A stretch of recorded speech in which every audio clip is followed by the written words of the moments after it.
का स्थान सूचकांक भारत का स्थान 131, अंडरलाइन कर लिया। आर्थिक सफलता सूचकांक भारत का स्थान 131। World air quality index Bharat का स्थान 8वां, अंडरलाइन कर लीजिएगा। वर्ल्ड एयर क्वालिटी भारत का स्थान 8वां, वही बोलेगा जलवायु परिवर्तन था 7वां, एयर क्वालिटी भारत का स्थान 8वां, जलवायु बोलेगा तो 7वां, एयर क्वालिटी बोलेगा तो 8वां, एयर क्वालिटी में बोलेगा तो 8वां।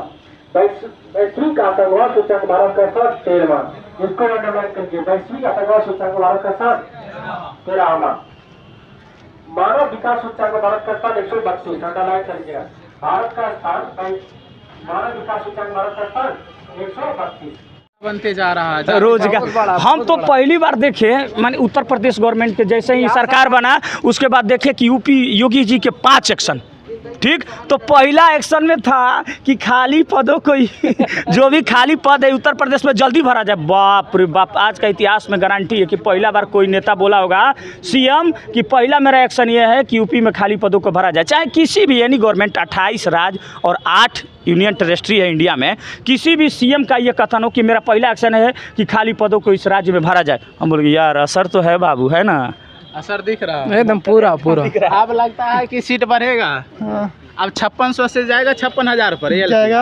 आज जीडी का वैकेंसी 26,000 से कर दिए हैं 46,000। हाँ, असर दिखने लगा। और 17-18 जून को अग्निवीर पर फिर बैठक है। हाँ, वो भी बंद होगा। ये बहुत बड़ा मुद्दा था बिहार और यूपी, बिहार और उत्तर प्रदेश का अग्निवीर का बहुत बड़ा मुद्दा था। बढ़ा देगा अग्निवीर का, बढ़ेगा। अब अग्निवीर योजना का फिर से जांच होगा या हटा दिया जाएगा? हटा दिया जाए, परमानेंट किया जाएगा, क्योंकि अग्निवीर बहुत बड़ा फैक्टर रहा है इस बार, है ना? जी देखिए भैया, अभी भारत सरकार के पास चुनाव आयोग है चुनाव कराने के लिए, उसी तरीक़ा से एग्ज़ाम कराने के लिए एक ईसी होना चाहिए, एग्ज़ाम कमीशन। चुनाव तुम टाइम पे करवा ले रहे हो, परीक्षा कोई ठीक नहीं है। पिछला बार बिहार बिजली विभाग का भर्ती आया हुआ था, 7 साल हो गया, अभी तक कोई सुनवाई नहीं है। बताया था कि मार्च में फॉर्म भरा जाएगा और देख लीजिए सुनवाई कब होगा। डेट तो दिया, फिर बढ़ाएगा, उसको देखिएगा। अग्निवीर समाप्त होगा या फिर से उसको जांच किया जाएगा? समाप्त हो जाना चाहिए, समाप्त हो जाना चाहिए, बिल्कुल। रोजगार अब मुद्दा बनते जा रहा है, बहुत बड़ा मुद्दा बनते जा रहा है रोजगार। अब रोजगार ज़्यादा आएगा, ज़्यादा आना चाहिए। और मैं एक ही बिहार सरकार से बोलूँगा कि दरोगा का वैकेंसी इस बार 4500 से 5000 तक प्लस जाए। अब बढ़ेगा, उम्मीद तो है, बढ़ना चाहिए। आप एग्जाम नहीं करवा पाते हैं तो आप एसएससी को कंडक्ट करवाइए एग्जाम, और सीबीटी के अनुसार से लीजिए। ऑनलाइन एग्जाम करवाइए, ऑफलाइन को बंद कर दीजिए, आप ऑनलाइन लीजिए सब एग्जाम, हम देने के लिए तैयार हैं।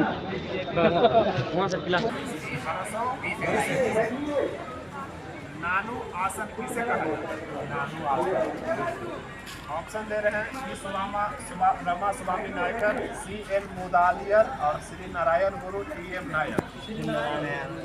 नानू आसन कहते हैं श्री नारायण। नानू आसन किसे कहते हैं? नानू आसन नारायण श्री नारायण। पेज नंबर निकालिएगा 28, पेज नंबर 28 निकालिएगा, पेज नंबर 28 हो गया। शुरू कर देंगे, शुरुआत में बोलेंगे।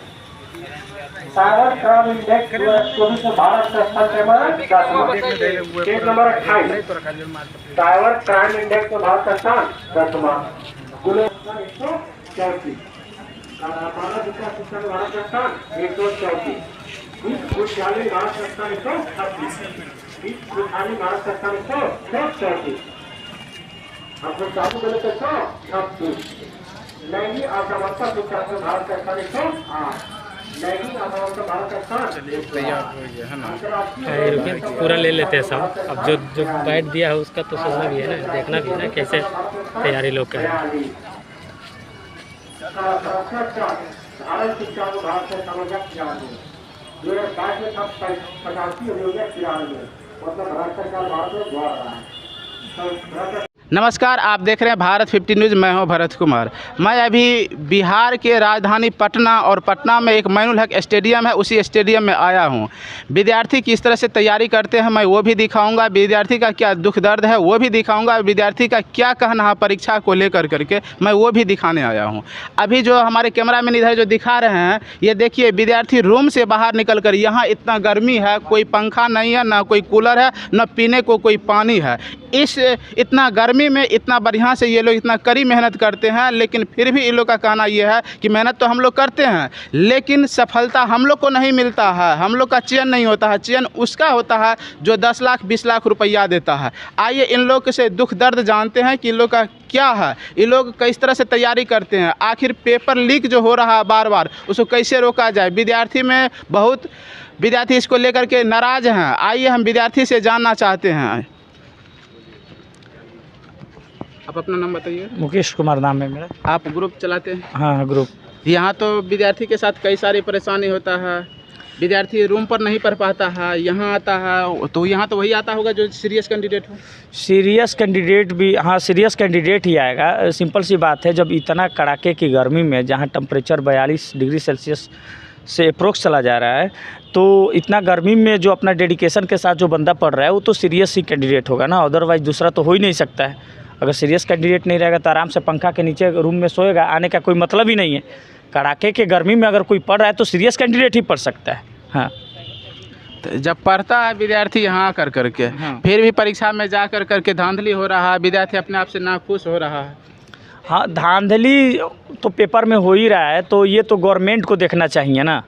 तो गवर्नमेंट को देखना चाहिए कि नहीं, ऐसा नहीं होना चाहिए, पेपर लीक वाला मामला नहीं आना चाहिए।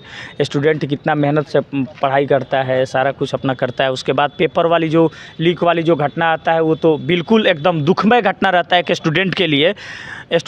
आप खुद इस बात को सोच सकते हैं एज ए ह्यूमन कि आप बताइए कि जो बंदा इतना गर्मी में चाहे जो स्टडी करता है, दिन भर रात भर अपना सिलेबस मेंटेन करने में लगा रहता है, सडनली पेपर देने गया, पेपर लीक हो जाता है, चाहे इलीगल तरीके से उस क्वेश्चन पेपर का पहले से सॉल्व दूसरे के पास रहता है, तो बिल्कुल ये दुख भरी बात है। ऐसे ये होता है कि जो यूनिक पर्सन है, जो उस सीट के लिए एलिजिबल है, उसको वो सीट नहीं मिल पाता है। ये बिल्कुल गलत बात है, ऐसा नहीं होना चाहिए। पेपर लीक वाला मामला बिल्कुल गलत है, ये सरकार के लिए निंदनीय है एकदम, बिल्कुल, समझे। भ्रष्ट आदमी का भर्ती हो रहा है तो भ्रष्ट अधिकारी हो जाएगा, फिर भ्रष्टाचार तो बढ़ते जाएगा। तो अब देखिए, ये जो भ्रष्ट अधिकारी का भर्ती होना, चाहे जो कुछ भी होना, तो एज ए स्टूडेंट हम लोग तो आवाज़ ही ना उठा सकते हैं, प्रोटेस्ट ही ना कर सकते हैं। ये गवर्नमेंट को देखना चाहिए ना, गवर्नमेंट को देखना चाहिए कि नहीं, ये जो भी ऐसा इशूज आ रहे हैं कि भ्रष्ट अधिकारी, भ्रष्ट एम्प्लॉय, भ्रष्ट कर्मचारी जो भी हो रहा है, तो ये गवर्नमेंट को ये समझना चाहिए। समझ रहे हैं, गवर्नमेंट को, गवर्नमेंट का मुद्दा है, ये गवर्नमेंट समझे इस बात को कि नहीं, ऐसा नहीं होना चाहिए, बिल्कुल ट्रांसपेरेंटली निष्पक्ष एग्ज़ाम होना चाहिए, है ना। ये उस गवर्नमेंट का मुद्दा है। अब इस पे हम लोग क्या टिप्पणी करें। जब भी जाते हैं हम लोग प्रोटेस्ट करने के लिए, तो उन लोग के पास प्लास्टिक का डंडा रहता है, बड़ी मारता है, बोरिंग पानी फोर्सिंग से मारता है, ठीक ना। कैसे कैसे तो गैस रहता है जो लगता है आंसू गैस फेंकने लगता है, भाग जाते हैं हम लोग, तो कर क्या सकते हैं, है ना। ये मैटर होता है। विद्यार्थी के वोट से ही सरकार बनता है, वही सरकार फिर डंडा चलाने का काम करता है। और यही तो बोले, यही तो सोचने वाली बात है। गवर्नमेंट हमको, ये एक होता है ना कि मुख में राम बगल में छुरी होता है ना, यही काम सरकार कर रही है। प्रेजेंट में तो सरकार यही ना मानेंगे कि यही कर रही है। जैसे कि ये सबको पता है कि अभी भारत में देखा जाए तो सबसे अधिक युवा का परसेंटेज आबादी में सबसे ज़्यादा है ना। युवा से ही किसी गवर्नमेंट का निर्माण होता है, ठीक ना। तो सिंपल सी बात है कि अगर युवा से सरकार बन रही है, लेकिन युवा को अगर वैसा हो रहा है, युवा से ही सरकार बन रही है लेकिन सरकार युवा के बारे में कुछ नहीं सोच रही है, तो हमारा तो सिंपल कहना है कि अगर ऐसा कर रही है सरकार, तो सरकार की गलती नहीं है, पहला नंबर, ठीक, हमारी गलती है। अगर आप अपना वोट सही जगह पे, सही दिशा में, सही प्रतिनिधि को, सही कैंडिडेट को दीजिएगा, तो सिंपल सी बात है कि अच्छा कैंडिडेट चुन के जाएगा लोकसभा में या विधानसभा में, तो आपका अच्छा काम होगा। तो हम तो यही युवाओं से कहेंगे कि अगर गलत कोई अगर सरकार कर रही है तो उसके लिए सरकार जिम्मेदार नहीं है ना। सरकार जिम्मेदार नहीं है, उसके लिए जिम्मेदार हम हैं, क्योंकि आपको प्रत्येक 5 साल के बाद ये वोट देने का अधिकार दिया गया है आपको, कि आप वोट दे के जो प्रतिनिधि है, ठीक ना, उसको आप हटा सकते हैं। अपना मन जो आपको लगता है कि नहीं कैंडिडेट पढ़ा लिखा है, अच्छा युवाओं के बारे में सोच सकता है, तो आप उसको वोट दे के जिता सकते हैं, है ना। तो ये युवाओं की गलती हम कहेंगे, सरकार का गलती नहीं है, जो कि अभी आपको हाल में देखने को भी मिल रहा है, ठीक ना। अभी तो देखने को मिल रहा है ना जी, गवर्नमेंट को आपको देखने को मिल रहा है ना कि कहाँ 400, ये कहाँ चल गया, ये तो ज़रूरी है, होना चाहिए, है ना। अब तो विपक्ष भी हमारे इंडिया में मजबूत हो गया। पिछली लोकसभा जो 17वीं लोकसभा का चुनाव हुआ था, उसमें विपक्ष के लिए टोटल लोकसभा के सीट का लगभग 10%, लगभग 55 रहना चाहिए ना जी, समथिंग। तो 55 कैंडिडेट भी नहीं हो चुके थे। आज तो आपको भी पता होगा, चाहे पूरे के लोग को, युवाओं को ये बात पता होगा कि आज विपक्ष इतना तगड़ा है कि गवर्नमेंट कोई भी गलत काम नहीं कर सकती है। अब तो देखिए, हमको तो लगता है कि आने वाला 19वीं लोकसभा में अब तो बिल्कुल सरकार ही चेंज हो जाएगा, हमारे समझ से तो यही लग रहा है। तो यहाँ सब विद्यार्थी है पढ़ने वाले, और लगभग 2-3 महीने के अंदर बहुत सारे एग्ज़ाम होना है, जैसे रेलवे का एग्ज़ाम हो या बिहार पुलिस का एग्ज़ाम हो। इसको लेकर सरकार से विशेष मांग आप लोग को क्या? विशेष मांग में बस ये देखिए, हम लोगों को कुछ नहीं चाहिए। हम लोगों को अगर देखिए, आप हमको तो सिंपल सी बात है कि वैकेंसी आप जो देते हो भाई, उसको थोड़ा सा इंक्रीज करके दो यार, ठीक ना। वैकेंसी ज़्यादा दो। दूसरा नंबर, जो वैकेंसी दे देते हो उसको ट्रांसपेरेंट लेवल पे उसको कराओ, ठीक ना। पता चलता है, एक बार हम गए थे झारखंड सचिवालय का एग्ज़ाम देने के लिए, ठीक है। तो हम लोग तो बिहार के कैंडिडेट हैं। हम लोग वहाँ पे गए तो पहले ही हम लोग लाइन में खड़े हुए थे अपना एडमिट कार्ड लेके, आधार कार्ड। तो उसी में बच्चा बोल रहा है, अरे सच्ची महेंद्र सिंह धोनी वाला तोरा क्वेश्चन पता है, ठीक ना। महेंद्र सिंह धोनी वाला से 3 क्वेश्चन। हम जब पेपर बुकलेट खोल के देखे तो महेंद्र सिंह धोनी से 2 से 3 क्वेश्चन। हम बोले, अरे लो ना भाई, कितना अच्छा झारखंड के बच्चा प्रेडिक्शन कर रहा है। बुकलेट खोलने से पहले उसको पता है कि उस बुकलेट में किस प्रकार का क्वेश्चन है, समझते हैं, यानी क्वेश्चन आउट था, समझे। तो ये बिल्कुल गलत बात है। गवर्नमेंट को इस पर एकदम रहना चाहिए। जो गरीब परिवार के बच्चे लोग रहते हैं, आपको पता रहना चाहिए कि अगर कोई भी बच्चा दूसरा सिटी में जाता है, एक सिंपल सी बात है, ये बच्चा जो जहाँ भी आप बैठ के बोरिए पर तैयारी करता है, वो रियली में गरीब घर के बच्चा है ना। जो धनी घर का बच्चा रहता है, प्रॉपर्टी वाला रहता है, आराम से एसी लगा के रूम में पढ़ता है।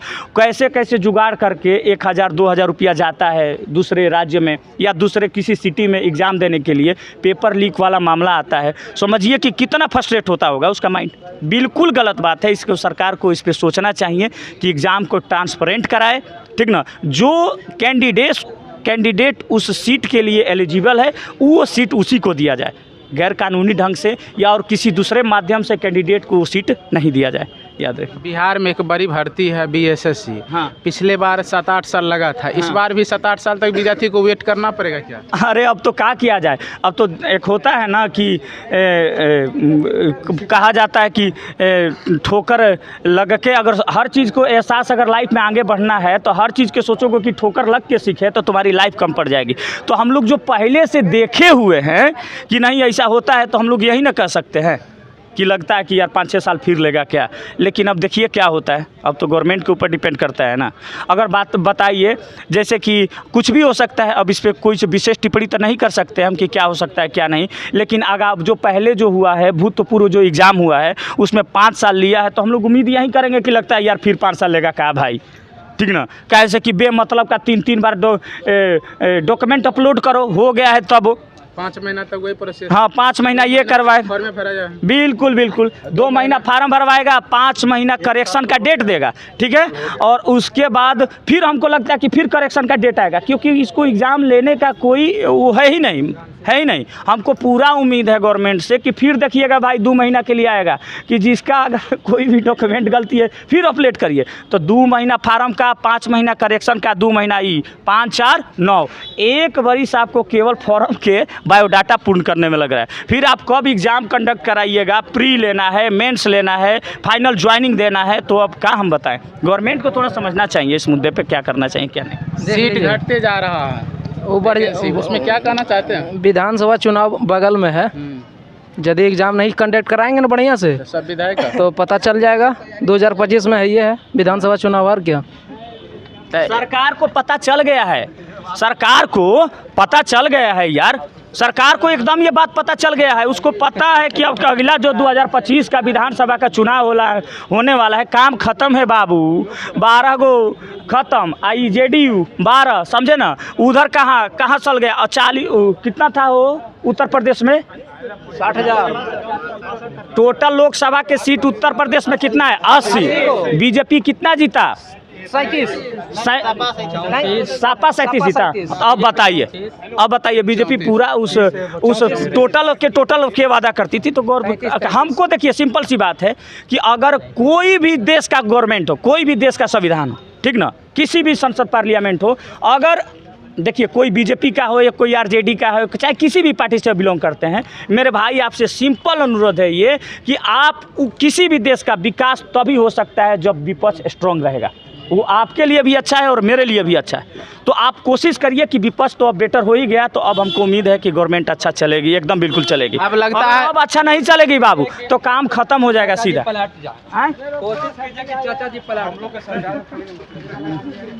समझे ये बात।